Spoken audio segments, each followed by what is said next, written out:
Hi!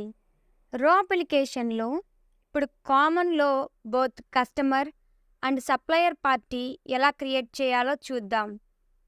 రో అప్లికేషన్‌లో common tab పార్టీని క్లిక్ చేసి న్యూ పార్టీని క్లిక్ చేయాలి.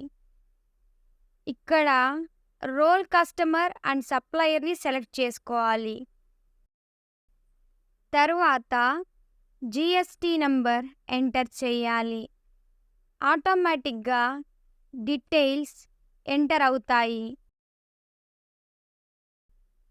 ఫోన్ నంబర్ ఎంటర్ చేసి ప్రాపర్ నేమ్, పాన్ నంబర్ ఇలా రిక్వైర్డ్ ఫీల్డ్స్ అన్నీ ఎంటర్ చేసి సేవ్ చేసుకోవాలి. ఇలా both customer and supplier creation complete అవుతుంది. Thank you.